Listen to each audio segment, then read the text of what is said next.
Listen, you better take that shirt off, Soros. I don't know what you're talking about. Is there anybody on yet? All right, we do have some people in here. What is going on, guys? We are live. Taylor Jones official, Romer the Romer, and a special guest, the founder of Arbitrage Empire, What's up? What's up? Soros. What's good, brother?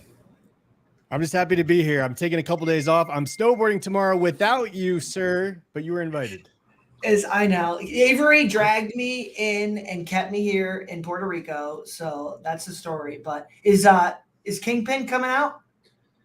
I'm not sure. I'll hit him up, but I'm super pumped. My barber, who has literally not taken a vacation for 6 years, I'm taking him out. I didn't tell him I got his first class tickets. I paid for every single thing. My barber introduced me to my recent coach, who's completely changed my life. So it's like just paying it forward, man. He is so pumped. He's telling every client, "We're going snowboarding. I'm going snowboarding." Like, he can't believe it. Like, wow, sharing, giving back, man. Absolutely, man. Passing the blessings.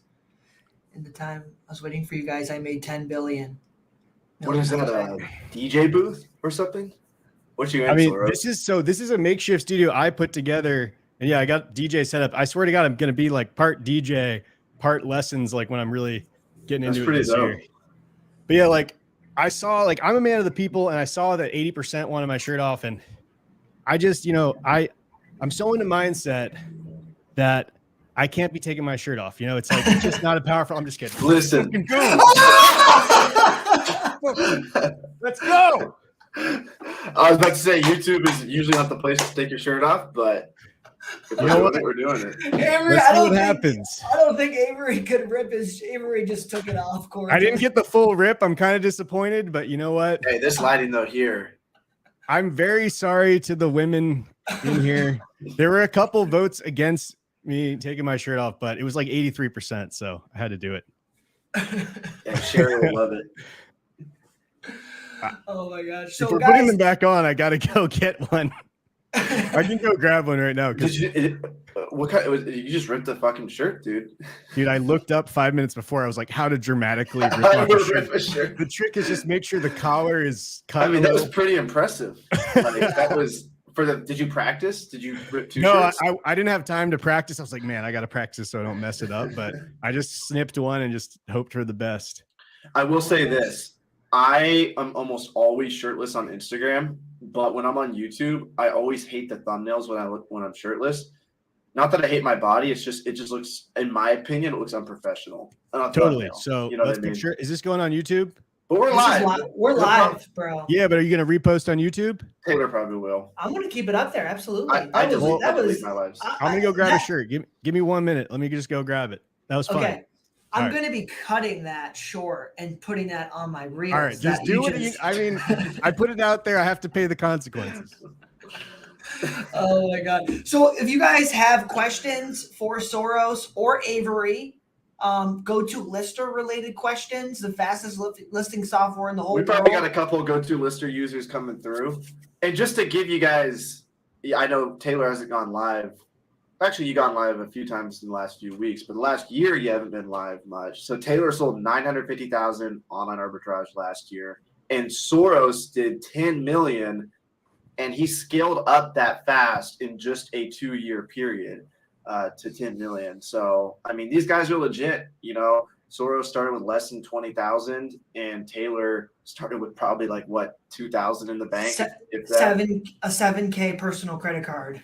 Yeah, so $0. I saw Soros on Fast Track. He made I thought it was really funny. Fast Track asked a question, how much do you need to get started? And Soros said $5. What you say was the answer? It was really funny. It was like $5 and a credit card. It was way better than that, though. I don't remember that because I always say you have to spend like 5,000 and a serious credit limit. Like, credit and capital for business is like an unnecessary, a lot of times, block for people scaling. It's like, okay, what is somebody that's $10 million that want to go to $100 million? He gets private funding. He gets money from friends and people that believe in him to take him to 100 million. He doesn't use all his own money. So this is something people need to get over, where yes, you can start with 5 to 10 grand and that's good to get your hands dirty. But once you do that, if you want a big store, you got to take on money. compounding is kind of like pool season. You could compound. That was like a long time ago. If you want a big store fast, you got to take on capital. And that's really hard as a new business owner. You don't want to you want to use all your own money, but some people need to realize I have all the skills. I'm getting good leads, and it's time to take on some capital so I can supercharge this thing. Well, let me ask you, Soros. So in my situation, like Amex gave me hard limits. I've used investors before, but they wanted like a bunch of money, like an interest. I got probably over like 100K in inventory that I'm moving. What would you say to someone like me? Amex got me hard limits. I got like a 30K limit on my Amex. Getting denied for a lot of new credit card applications for people that want to take their business to the next level. What would you say? Find a private investor? Like what would be your advice? I would say that yes, there are thousands, hundreds of thousands, possibly people with money that would love to have a stake in an Amazon business or a high interest loan where they can say, my boy Taylor is like killing it with this Amazon business. People with money want to brag to their friends. People with money want to say, listen, one reason I have this 20% stream per year is because I got my horse in the Amazon game. If you go and present to somebody, like you probably know someone in your circle, you don't even have to go far, but if you put a little book together and say, look, we're buying things for $20, we're selling it for $60. Here's the general numbers. Here's how I did with my $100,000. You can really make a really clear case to someone that's invested in people before look, you're going to get 20% on your money. And that's a lot. You can do it for 15% possibly, but that really does exist everywhere. And people want to put a limit on themselves. And I actually don't totally know why. I get what it feels like because when you first start, it's the hardest part of being an entrepreneur. You're in a boat. I think one of you guys explained it this way. You're in a boat by yourself. It might've been Romer explaining it this way. And you don't really want to talk to too many people because it's typically bad advice. It's bad opinions. You don't want to tell people about your business unless they're going to encourage you. So it is scary to be like, okay, I'm going to actually reach out I'm not only going to tell people, I'm going to reach out for money. So it's scary. However, this is how money is made in a lot of lines of business. A lot of business, you need capital. You need either an investor or you need serious loans. And there's ways to get loans from a bank. Like you can go that route so you don't have to talk to anybody. But this private lending option does exist. So if you have a shit ton of leads, that's a fantastic problem to have. And, if you still can't reach out and do this, open up a leads list, sell your leads to people, make risk-free money. That's another way to do it. There's always money to be made if you have the skills. God bless. Take that risk, guys. Taylor must have lost his luggage back from the airport. Finally, he has a shirt on. I'm very disappointed we haven't seen Taylor's just yet. How are your VA teams structured? Is that for me? Are these all going to be for me, or are you guys answering these too? But we got you here, and Taylor and I hear each other talk. They listen to us every week. Soros, we just really want to hear you talk. Okay, I appreciate that. I like to talk. So I want to dive in. After that, I want to dive into a few other things that you talked about in Miami, and we can get into some mindset stuff too. But let's answer the people's questions. Yeah. How are my VA team structured? This is awesome how that pops up like that live. So the way I have it set up now, and that's not how it's going to go for you.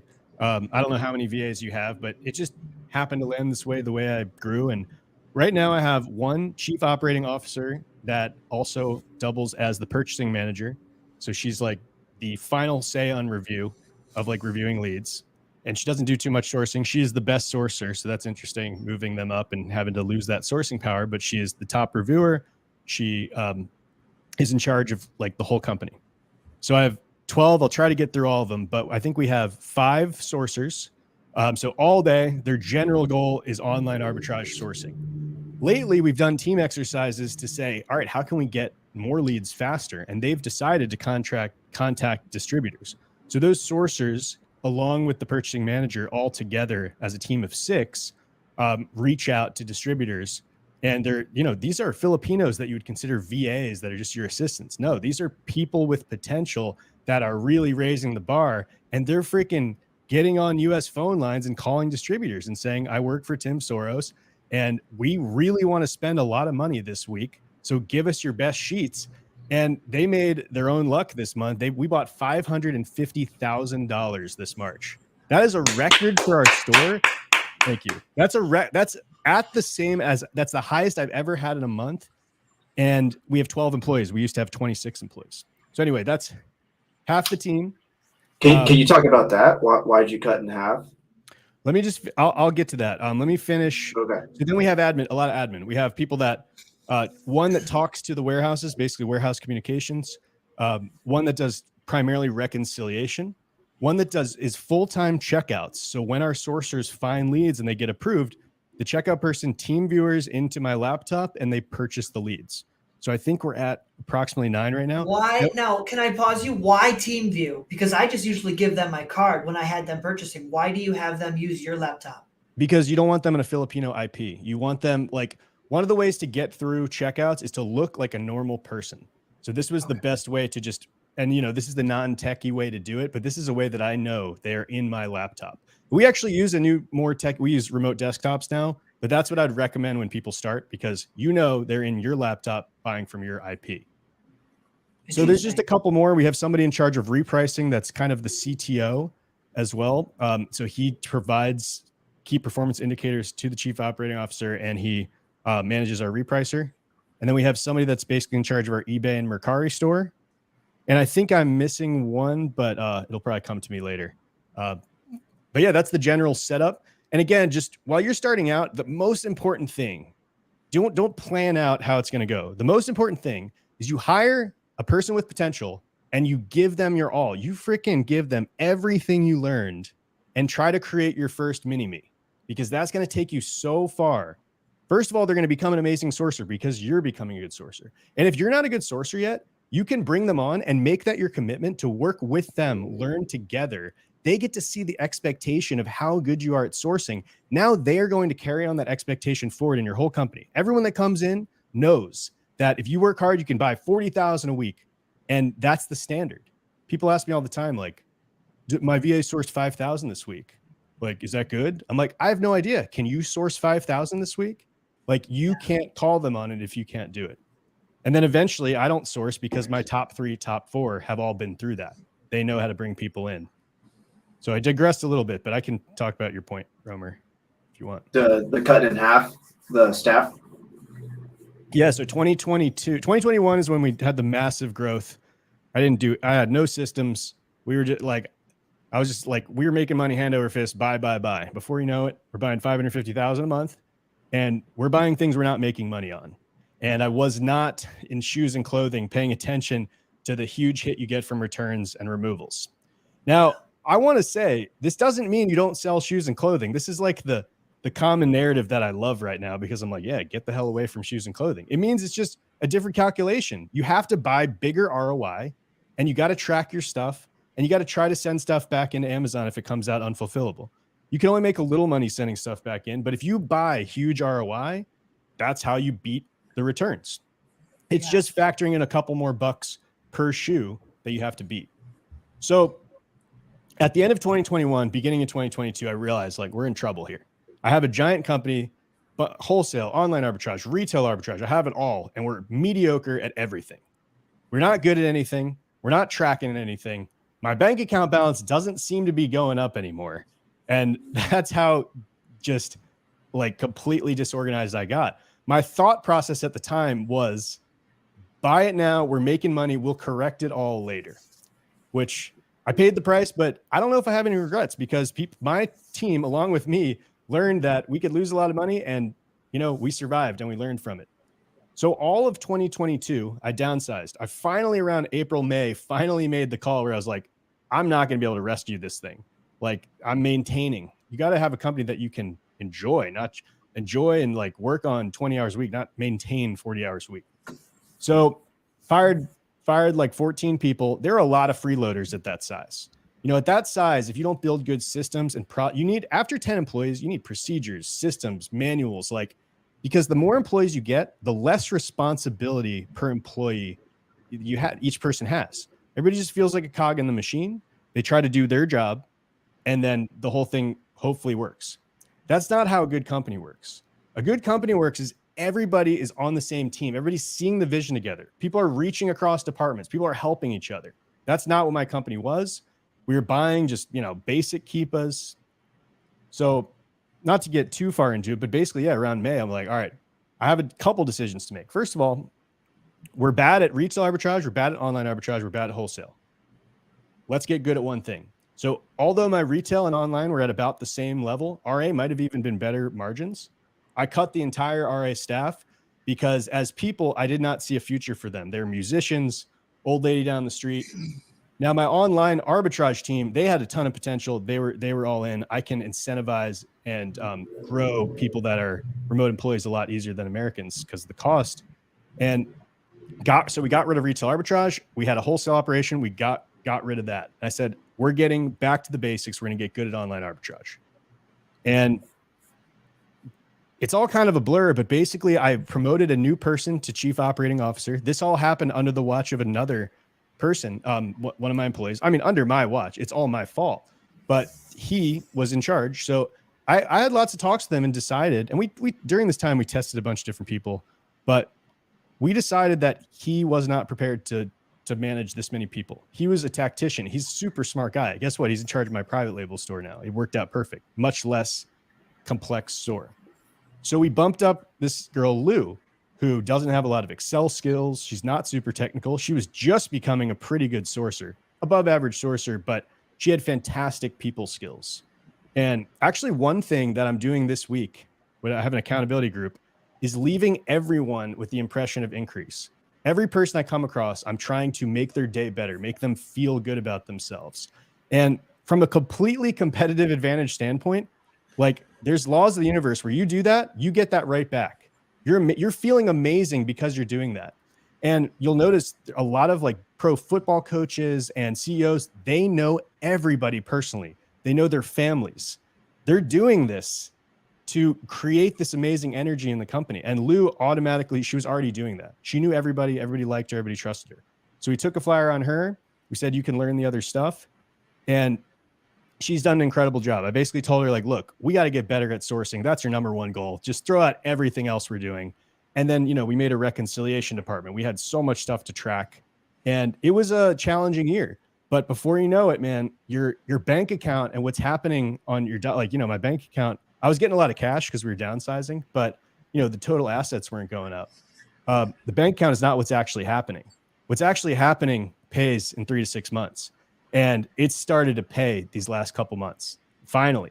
And, during that time, you got to say like, look, this is how it works. The bear market, what we're in our company, that's when the real work is done. This is the real gains. And when things like lift up for us and we get rid of all our junk inventory, all our bad people, get good at online arbitrage again, the sky's the limit. And that's where we are right now. We're at this freaking, people can't believe how well we're doing and how well we can do this year. So beautiful journey. I'm ready. I'm just along for the ride now. I helped her on the path. I work 1 hour a week on it right now. She's completely focused and she's getting everybody else focused. So it's it's beautiful, man. I can relate to that a lot. I was doing a lot of shoes and clothing in June. Same thing, just pulling the trigger on leads we should not have been, So that's incredible, man. That's incredible. Yeah, you gotta be critical with your leads. You can grow a store. If you have really good ROI, you can grow a store. If you don't, you can get in trouble. How do you protect yourself from VAs having access to your credit cards to buy inventory? Heard some horror stories of them stealing money and buying things for themselves, like Gucci bags. What? I got to ask, who's buying things for themselves? So you're telling me somebody in the Philippines used a U.S. credit card, at a store in the Philippines? Like when they have tracking on you that you're in the U.S.? I don't believe that story. If you start using the card in the U.S. and the Philippines, your bank immediately flags it. You get a text. Well, Taylor, do you want to tell your story? Which one? I'm not saying fraud does not exist, but that story didn't seem. Need a little more. Because Taylor had a VA that successfully started an online arbitrage business, which I find extremely impressive. Yeah. Somebody asked me about this, like, what if they take my idea? I've had 100 people come through and nobody's even come close to that. Exactly, So but Taylor has one. Dude, my VA, my first VA ever, Tiffany, was with me for a year. Best VA I've ever had. She left after a year because I cut her wages because business wasn't good. And then literally she started. Hang on. Best employee ever. And you cut her wages. I know. Stupid. You, you must have learned something in there. Absolutely. I did. My partner has paid 2 remote employees for a year without them working because they're so good. And when you have an employee, you freaking hold on to them. It's 1 in 15 when you get that employee. Sorry to interrupt. Yeah. But she left and she started her own online arbitrage store. She did like 3K in sales her first month. That's amazing. I mean, you got to give it up. That's the best testimonial. You're the bad guy here. And business is not about holding and keeping your employees and worrying about stuff. I went to the Philippines and I said, I want 2 or 3 of you guys to outgrow this company. I want you guys to be my business partners in 3 to 5 years. I want you focused on your dreams. I want you reaching high. I want people leaving this company and being alumni to this company. And we do business with you. That's how much I care about your potential and care about you guys living out your dreams. Those are people that are going to want to work for me. And this type of inspiration, this is my job now. Just once a month, pop in and just freaking get people fired up about how much I care about them. And what do they want to do? Just work like their hair's on fire for me. And eventually they might leave. But if we leave on good terms, you hear about major American corporations, you have alumni, they go do some stuff and we find a way to work together again. So you got to look the next 10, 20 years. Like, you never burn a bridge. Keep in touch with her. Be like, listen, you crushed it. And I understand why. And she'll probably be like, I'm so happy you gave me my start. And maybe you guys will do some business together. Absolutely. Where did you learn, Tim, like building systems, getting these teams set up, and on how to deal with employees so that they are on the vision? Was it self-taught? Did you learn from someone else? I got to be honest, not really. Like, I've read a lot of books. I got it all in principle for a while, but so many years of just like yelling into it, feeling like I'm telling somebody to do something. I just told you this, and a week later they're not doing it. And people are like, oh, you gotta have SOPs. And I'm like, SOPs, like manuals, like nobody looks at manuals. So there's a missing piece where like people for like, as long as I can remember, until Lou took over my company, and she still experiences this sometimes. And I knew something was off. Like when people aren't doing things, it's because they do not have the vision. Well, it's tough as an entrepreneur because you know yourself, you're like, I don't even have a great vision, and I don't even have my like shit together. I'm up and down. How can I expect these people to like follow me when sometimes I get in there and just unleash my stress on my whole company. So I've been through the ups and downs of like, as a new business owner and not knowing the answer. Well, I think I was getting better at it, and Lou was automatically pretty good at just like doing this automatically, meeting with people one-on-one and, caring about each other. That really helps with, face-to-face respect thing. So that really helps. That's probably half the battle. Like a lot of face-to-face, a lot of respect, try to build some culture. I try to get video games going. I try to get people knowing each other, but that wasn't it. I still didn't have the vision. And now 4 or 5 months ago, when I started this goal card, which I keep with me everywhere, I go to the Philippines and I get everybody on their goal card. I want everybody setting their dreams high, me showing how much I care about their dreams, and us dreaming together, us dreaming as a corporation together. And now we're talking, we have a vision. And this has eliminated like 70% of my work because everybody sees the crystal clear vision and people just start pitching in. They know what to do naturally. This is a key, setting a clear vision. If I had one thing I have to do every day for all my companies, if there's one thing, it's just crystallizing a vision in my mind of exactly what I want, and then going to my companies and saying, this is what I want. This is the beautiful vision I see. This is how you might play a part in that. Help me build it. And not even specifics. If I had to do one thing, that's all I would do. And I have examples of crazy stuff. Like in Arbitrage Empire, my new remote employees that I'm so blessed to have gotten from my partner who's taking care of them for 5 years. These are the top remote employees some of them have ever worked with. When my company watches that, they're going to be like, wait, who are these girls? But they are like, I sort of set a vision with them. I sort of said, hey, can you like paste a win into my Instagram? And this girl, Ange, opens up an entire arbitrage empire Instagram, starts designing stuff. I had no idea she's a designer. I had no idea she did any social media. She's built my entire arbitrage empire page on her own without any instruction. So that's the magic that starts to happen when people start to feel your energy and see your vision. And I'm like, I can't believe what's going to happen next. Like who's just going to pitch in? That's wild. Yeah. What's the best way to unload bulk inventory, private liquidation, agency, auction houses? Good question. I don't know about the specifier of bulk. Do you mean just like junk, the death pile? I'm going to answer it unless he follows up. Like I'm going to answer just, your removals. Yeah, I like this question. I do. Okay. Yeah. I guess if you have bulk, you can go auction houses. So my main thing here is try not to worry about it yourself, because your primary goal is growing your Amazon store. If you start getting into auctions and eBay and local selling, you are taking a lot of your time away from your $300 an hour activity, which is sourcing Amazon and growing your Amazon store. If you are getting a bunch of removals and you're dealing with them all, you make $300 an hour on Amazon, you make $20 an hour on eBay because you're answering customer messages. You're not building an eBay store. So yes, I try to get them out to third parties. There's consignment shops that will take your inventory and they'll sell it and they'll give you, I think, 60% of the profit back. It's pennies on the dollar. It's not that great after everything's all said and done with shipping, but it's better than nothing and it's out of your hands. What we actually did, and I recommend this big time once you get a little bit bigger, is, okay, warehouses always want wholesale deals. So, and nobody wants this removals deal. And this is complex because you get removals. You want a prep center to send half of them back into Amazon that are still good and then offload the rest on eBay. That's a lot of stuff for a prep center to do when they just want to slap labels on stuff and make money.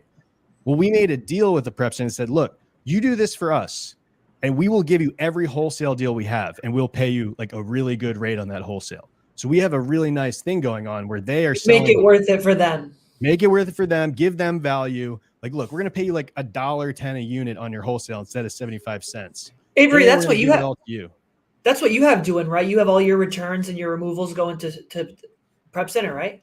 Yeah, that's exactly what. Only if they're worth it. Dude, removal fees are expensive now. It's like $1.50. Like it's pretty ridiculous. Like it's affecting booksellers a lot. You gotta handle it. What we try to do is just sell at a break-even price. Oh no! First, you always try to sell. Like I'm not removing on purpose. Yeah, exactly. Yeah, some people don't get this concept. It's like if you pay $14 for an item, you don't have to sell it for $34, or if $28 is your break-even price, or $25. Freaking anything. Sell it for $20. Sell it for $14. Sell it for $10. If you're getting Amazon payout, and people are like, "Oh, I'm gonna remove it because it's no longer profitable according to whatever software they're using," just makes no sense. This is but a lot of people, I'd say the vast majority of people think this way, including like most of my employees for a long time. It's emotional attachment to the inventory that shouldn't exist. Well, I think it's just a mistake. They don't understand that $0 profit still means cash back in your hand. That actually means you lost nothing. We had to train this. We had to like reteach people this, like a risk and that, like, look, like we need this cash back. It is not helping us to keep inventory just because it says you're not making money. So if anybody here doesn't understand that, make sure you understand that selling for a $1 loss is great. You get your money right back. You buy something else. Exactly. It's not fun to leave a product up there for a year and then realize the listing breaks and you can't even like sell it at all because you just lost everything. You just lost $25. Now you got $5K locked up in a product. What was the feeling when you guys hit your first milli in sales? That's when Soros should have ripped his shirt off. Got to that. Damn it. That would have been fantastic. I couldn't have waited that long. I was already nervous. I was like, oh my God, if this doesn't work. It was amazing. I mean, $1 million in sales is like proof of concept. That's like freaking, like you made minimum 100,000 when it's all said and done, probably 200,000 because in the beginning I had retail arbitrage margins. I was crushing. It was still like it was hard work still at that time. So it's $1 million, and then it's $1 million when you also have a prep center and maybe you have a buyer or an employee that's doing some of the work. That's when you're like, holy crap, I have a business and it's paying my bills. and it feels incredible. It's literally, that is the hardest, is actually the first 100,000, believe it or not. So a lot of you that got to 100,000 and you're like in the weeds trying to get to 1 million, you've done a lot of work. You've beat down a lot of limiting beliefs. The second hardest is the million, and the 10 million for me was not as hard as the other two, because I had beaten down a lot of thoughts and I already knew I was rolling. I already had that feeling that this was working.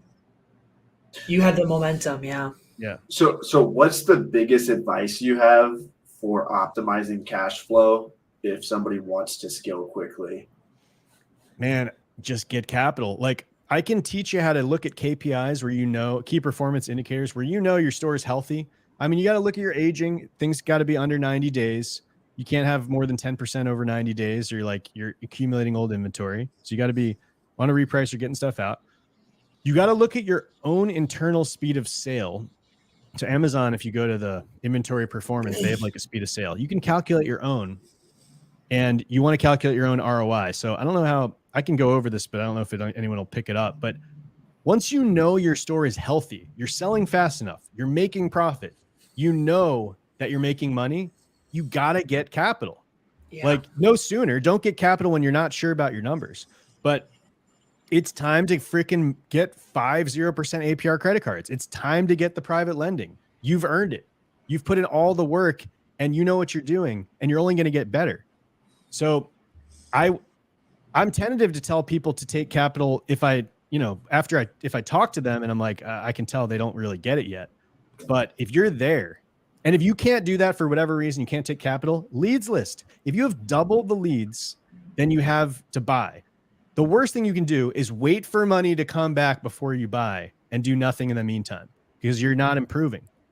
But if you can segment your sourcing to maybe some sites that you're going to sell off to other people and make some cash flow on the side because you're so good at sourcing, well, then you're talking about cash in the bank, risk-free money in the bank. Put that into your inventory.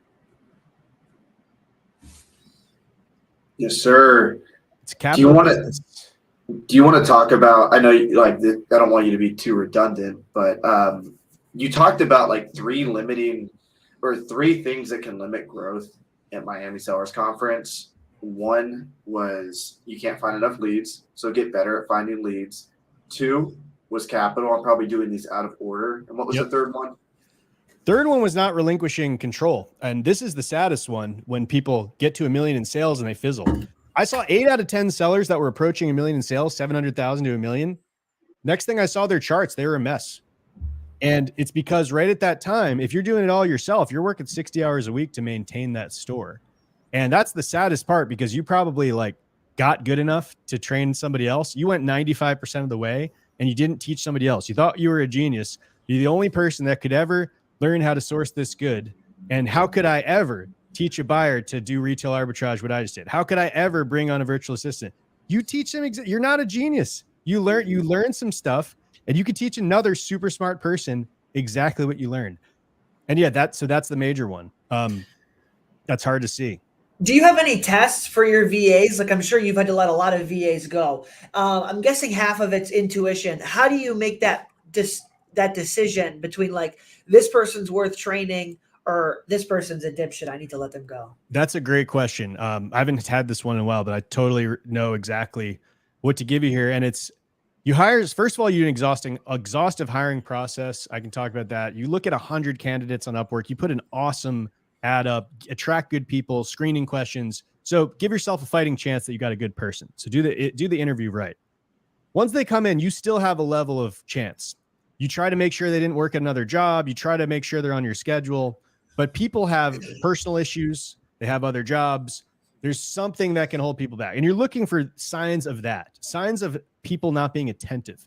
So if you give somebody a task and it's pretty simple, or it's buy only things under 100,000 sales rank, and twice in a row, they give you something 150,000 sales rank. After you told them once, something is up. Their brain is not on their material. You cannot make the same mistake twice if you are a focused employee. So so you're looking for common sense mistakes. That's when somebody's not all in. And then you start asking, hey, I got to know more about your personal life. Are you getting sleep? You got personal stuff going on. You try to figure that out. That's really what you're looking for, because if that is not the case, if they are not making the same mistake twice, I don't care how slow they are. Athletes, they develop at different rates. Like people learn. I think I'm a slow learner first, and then I lock it in pretty good when I learn. And I've seen people. The rare case is people are phenomenal in 2 to 3 months. The normal case is people hit their second and third gears in like month 4, 5, 6. So you'll have somebody you hire looking at someone like they're going to possibly run your whole store. Like I see the potential in this person that they could do a lot of different things. You hire a full stack person. That's what I do. They come in and they actually get to work and you're like, all right, this person might be a really good role player. They might be a really good sourcer. We're not really sure. They don't seem like that person, but let's stick with them. They're not making common sense mistakes. And, it's pretty easy to break even on an employee. We got to get this employee, if you're doing 4 an hour, it's under $1,000 a month. We got to get them. What's that come out to? We got to get them buying $4,000 in leads a month, selling for 10,000 and making about 1,000 to break even on them. So I got to give them my all, teaching them how to source and get them to that level. Well, if I can get them to that level in a month, which I always can, then I'm breaking even on this employee, and let's see if they grow. Let's keep giving them more stuff. Let's see if we can grow them. And it is unbelievable when people hit their second gear. And that's been probably like a huge passion in business when you see your first people that you and these people have never been told a mindset principle. They've never been told they were good. Like a lot of these people are in these countries where they're sort of shamed. They keep their head down. And you keep telling them they're the shit. And month 4, 5, 6, they start believing it and they start doing it. And you're like, holy crap, this guy's like smarter than me. That is when it's super fun. And that gets addicting when you start unlocking people. Yeah. What's your favorite category to sell in? We're still a lot of shoes and clothing, but it's sort of just by chance. Like we just got that giant chunk of inventory of shoes. But we do electronics, we do beauty, we do grocery. I'm really not, we're just in shoes because we've been good at shoes for a while, but all categories can make money. They're just different calculations. Grocery, you can buy much smaller ROI because there's very few returns. So it's almost easier to manage. Shoes, you just got to buy really large ROI. You can't be buying shoes for $7 profit. Like with returns and all this stuff, you're making nothing. So you got to look for these monster ROIs on shoes, and they're out there. Have you ever dealt with a virtual assistant being like really sick for extended periods of time? Like maybe some type of illness? Yeah, I've seen it all. And I got to be honest, like when we were at 26 employees, there are a lot of dramatic and illnesses and, just dramatic people. And you can't have too much of that or it's like way too much. But like every time that's happened, we just try to take care of them. Like I give an advance way too easily. Like if somebody needs help, and I know I might not be getting it back. Like I've given a lot of money in advance or like just to people that have health problems and stuff. And knowing that I might not get it back. And yeah, I just can't not do the right thing. It's like, I can help this person right now. There's even a chance they're just stealing my money. There's a chance of that, but more likely than not, they could use it a lot more than me. Yeah. I'm talking more so about like just not logging in. Like one thing I've noticed with my VAs over the years is, and just people in general, is like people who get sick tend to keep getting sick, and people who work all the time tend to work all the time. People are very consistent. And so like when I find a VA is like a workaholic, like that's a very valuable person to me. And on the flip side, I've noticed, I actually have one of my VAs now, he's always sick, and I know he's not like putting up a front. And it's just like, I don't know if it's like the night shift that's killing him or what, but the night shift does kind of a tough call, The night shift does mess people up. I've tried to move schedules for that, but no, it's a very tough call. If you have a 10-person company and 2-3 people are doing that all the time, your company's you're literally going to sink. You cannot have that energy constantly happening. 3 people never showing up in a 10-person team. The 7 other people can't work. Andrew Tate says he's not your friend if you have sniffles all the time in your nose. Dude, sniffles and he doesn't like sparkling water. Bullshit. Get him out of your life. No. Dude, he has a point about energy. If you have positive, optimistic people that are healthy, like it's a contagious thing. And like some people, I know there's some health problems in my company, but I care about these people and I try to help them out with it. Like my chief operating officer gets migraines. I'm worried about that. I'm always talking to her about it. I'm like, we got to get these solved. What do you like? We try to solve it together. I send her a box of LMNT electrolyte, 4 boxes at a time. I send them to her house. I send her a thing of Excedrin. They don't have that out there. And it's been working like wonders. So take care of your people if you can. And Tim, within you reason, care. Tim cares. Dude, caring is extremely advantageous competitively. It feels good. Like it's freaking the thing to do. Like doing the right thing and the good thing is almost always the best thing. God bless. Guys, that's awesome. I believe, I agree. Alicia says, possibly a biased question, but when did you decide that it was a time to get a mentor or a coach versus continuing to learn on your own? I got a mentor coach immediately. I knew very soon after like trying to do, I was like looking for swim goggles or something, not knowing what I was doing. I actually had a friend that had a $3 million store that was helping me whenever I asked, but I still was like, I need to pay somebody that's like has to help me whenever I called them. So I got a mentor immediately. And when you say you got a mentor immediately, you got a mentor specifically for Amazon, or are you talking about mindset mentor? No, I got introduced to an Amazon mentor. I started Amazon because my ex-wife now, but my girlfriend at the time, like introduced me to an Amazon mentor. And I saw his pitch and I was like, this guy knows some shit. I'm going to listen to him. So immediately is when I got a mentor. And I knew in the back of my mind, like people that are like, paid groups are dumb. Like I can learn this all online. Like good luck, man. Chase down all that information, waste energy not knowing if you're not doing it right. It is so clear as day. It's a cheat code of life to get somebody that's done what you want to do. And it's I totally agree, Tim. I was in Walmart for 14 months straight, 8 hours a day. Had I not met Avery, had I not been exposed to the community, had I simply just took $2,000, $3,000 that I made 6 months in and paid somebody, I could have saved a year, you know? Mm-hmm. There's so many soft things that happen that like hard to explain things that happen from a mentor that you can't really make a dollar amount on, but like there's so much energy waste in a day. And just of you thinking that 1 second when you're buying something at Walmart, am I doing the right thing? Am I doing the right thing? You're wasting energy. You're wasting time. And a mentor is like, yes, you're doing the right thing every time. Pat you on the back. They're always saying you're on the right path. Think about it just from like running a race, like running a race with a complicated track. If you have a guy telling you the whole track the whole time, how are you going to do compared to the guy that's literally, you're in the woods trying to find the track? You're going to win 100% of the time. So I think there's a lot of like real world examples like that where you're conserving a ton of energy and it's almost always not fair to the mentor dollar wise. Mellow yellow. Yellow is not my favorite color, John. I'm sorry. Although I do like seeing your yellow icon everywhere. John is like, John's really taken to the mindset material I've like brought up, which is not my material. He's read Think and Grow Rich 6 times. He is beating my commitment to 50 times by a long shot. And he's a changed man. He made a commitment. I just met with him today, seeing if he wants to sign up for my accelerator program. And he's literally vibing so high. He's limitless already. Some people can make the decision a lot faster. He's 38. He's been through it. He knows it's time. Tim, let me ask you this.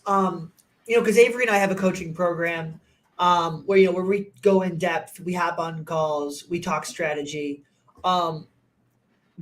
From the programs that you've been through, the greatest mentors, the greatest coaches that you've had, what can the people in this live, we got 29 people in here that are, maybe some of them are already coaches of some sort, maybe FBA coaches, or even for me, a selfish question, like, what's that extra edge? Like the strategy is easy. We can get on here and talk strategy all day, but how do you take your students to the next level? What is it? Is it just getting on a call and focusing purely on mindset? Are there certain exercises, or what are the next level coaches doing for their students?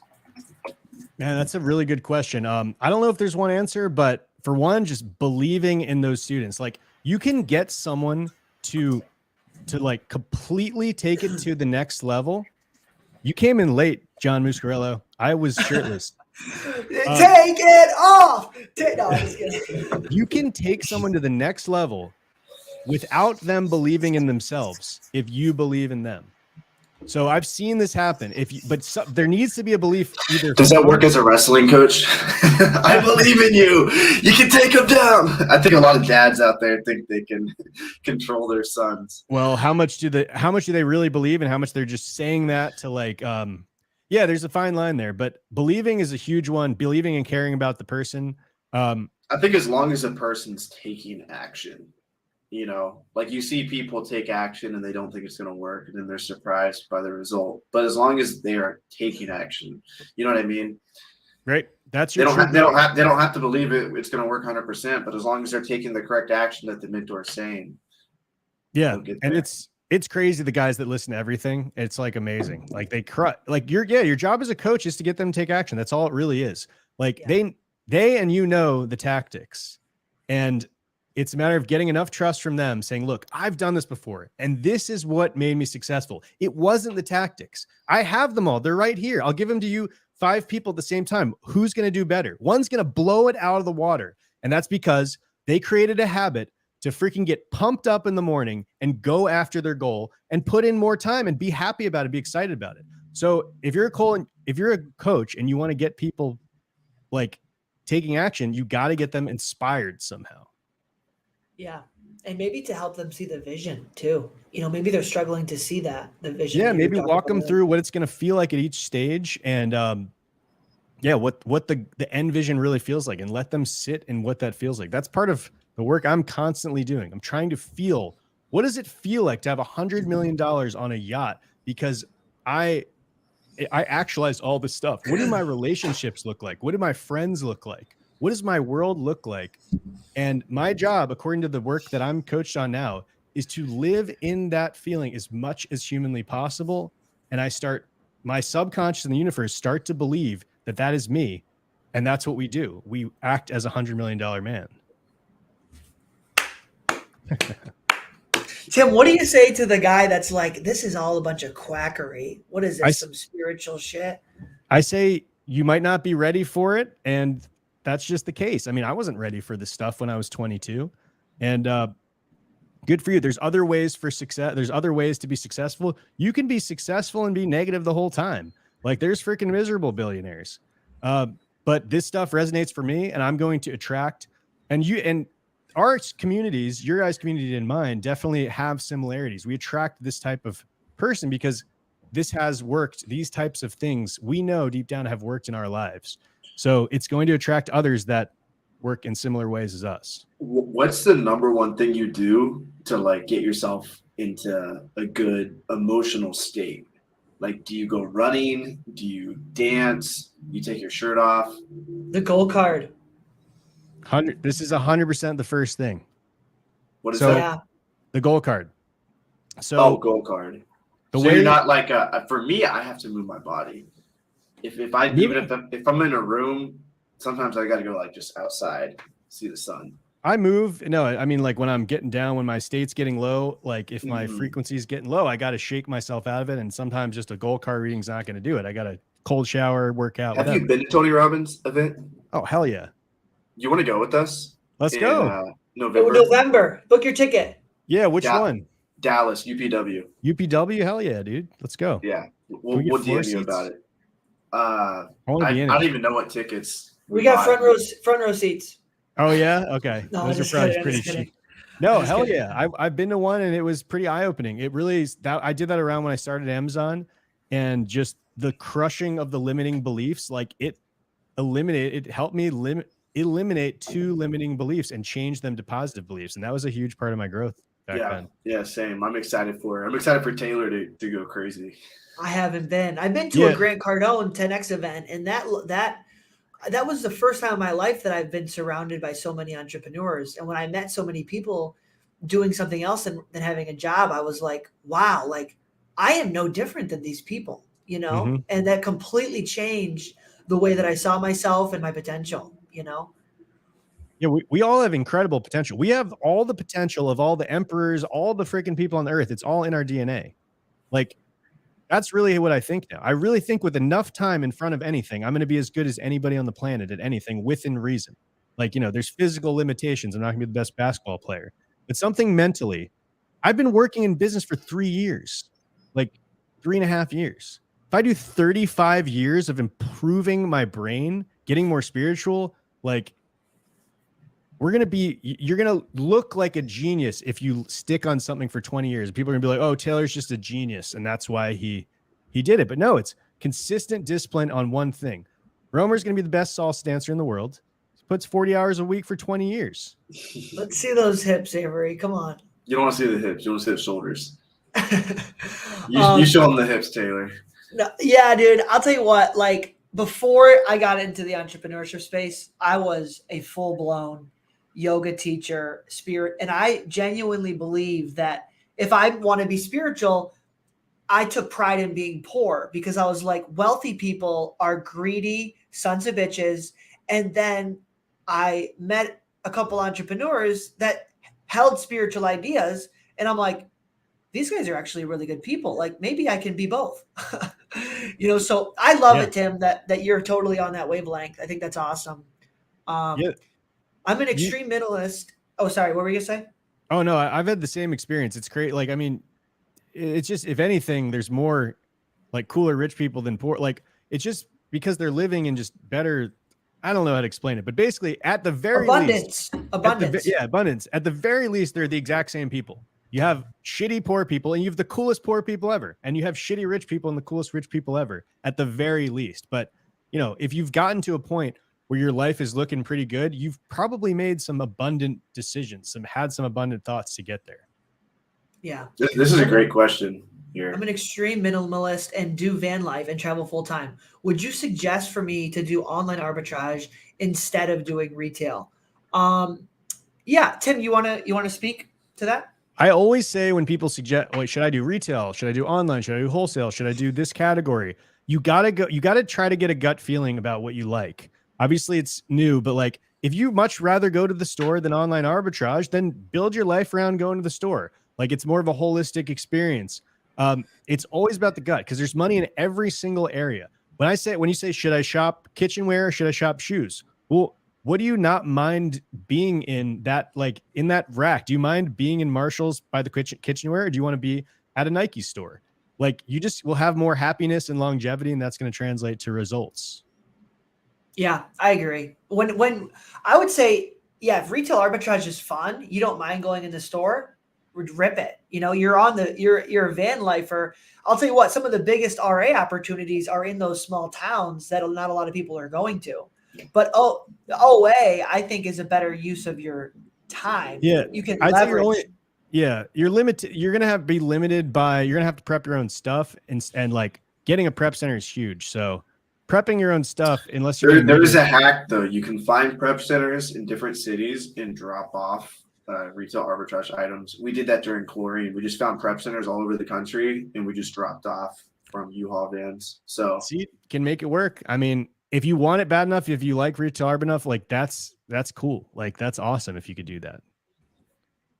Guys, we're going to be wrapping up here pretty soon. If anyone has some last minute questions while we got Tim here, let's hear them. Yo, the snow, Tim, you're going to have a blast. I've heard like the past decade, the snow in Salt Lake City has been like the poles or the lifts are getting buried. That's how much there is. Dude, I am so excited. I went a month ago and there was no snow. So like we could only hit the groomed like flat runs. Like there was snow, but it hadn't snowed in a while. So we're getting dumped on. So I'm going to get half the mountain's going to be open that I couldn't really, because I'm not going on double black moguls when it hasn't snowed, because it's like, it just wastes your whole day. But if it freaking snows, I'm never going on moguls. Well, if it snows, it snows, there's no moguls. It's just like everything's a cloud. Tim, you should have seen it when we went 2 years ago. Avery couldn't stop. And you know those orange fences they have like around like certain areas? He blasted into No, it wasn't even the fence, dude. So like I got pretty good at stopping hard, but it was pure ice. And so I tried to stop on my snowboard and I just slid. I was just sliding on the ice. And I was like, I'll be fine. I'm just going to plow through this pole. I was like, I'm going to destroy this pole. And I literally thought like the pole was done. Dude, that pole did not move. It just stayed straight up. Dude, and then I did like a flip over it, and I Oh, thought my God. knee like dislocated, but somehow I Holy survived. shit! Yeah, I'm glad you're okay. That sounds like freaking. Yeah, I was fine. Like it hurt I was limping for a while, but went to jiu-jitsu the next week. I was good, and then I busted my lung. That's when that happened. Damn. Shortly after that. Tim, I'm looking for some private money. Do you have any colleagues with a shit ton of money that you can refer me to, and I can put a pitch together? Show me a pitch book. Yeah, I know so many poker players. I would love to get their action in Amazon. Just like show me like your pitch. Show like get a couple slides together. So I have all my numbers. My bookkeeper has been tracking of like the past 18 months. I'm gonna put together a PowerPoint slide and I'll email it to you. Sweet. Yeah. Look, I want to know how much money you're looking for. I'll ship it out and say, hey, anybody want to get a little Amazon action? And yeah, why not? Can I get a oh yeah? All right, guys. On the count of 3, we're all gonna rip our shirts off for the camera. Ready, boys? No, I'm just kidding. He's gonna do it again. No, it's a nice shirt. So how many shirts is he going through? This is my favorite shirt. I can't rip this open. Oh, jeez. Well, Tim, we really appreciate you coming on. Avery, do we have any last questions or any last statements? Questions? We got oneaceandaway.com. Taylor and I just shot that course, completely free video course. Taylor and I have found ASINs that have really changed our lives, cranked out, 5 figures plus in profit. So One Ace and Away, it shows you exactly how to find products, how to purchase them, how to use prep centers, all that. Click the link below, oneaceandaway/Jones. And then SOROS is hanging out with us, right, for a little bit.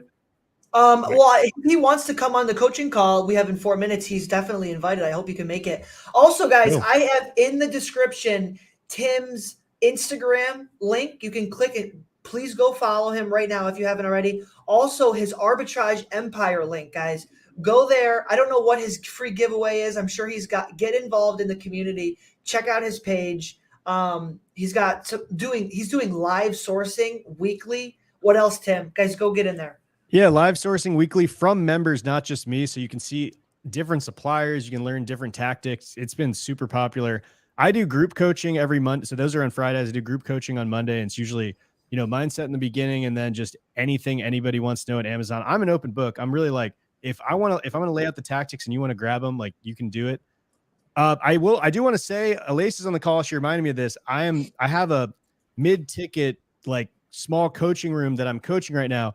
And she kind of reminded me that like, this might be the only time I'm doing this, because in 6 months time, when we finish this group coaching, like I expect to be pretty big in my community. Not to toot my own horn, but like, I think there's a chance that I'm teaching the 8-figure guys next. So if you're interested in kind of like more close one-on-one, not one-on-one, but it's a small group coaching setting, just shoot me a DM. We can talk a little bit more. And we're starting in like a week, awesome. 2 weeks. That's cool, man. Yeah. Group coaching is good vibes. Arbitrage Empire, like join it, pay the monthly. I'll honor, like, if you don't get value, if it's not for you, I'll send it right back. Don't worry about it. Or he might charge you double. Don't charge back. You got to check your credit card statements. Okay, sweet. Well, I'm going to wrap this up, guys. If you haven't already subscribed to the channel, okay. Let's get it to 2K, baby. And let's get Arbitrage Empire Instagram up to 100. Thank you, guys. 76 right now. If you haven't, get in there, follow everyone. You understand? Okay, end broadcast. Oh my God.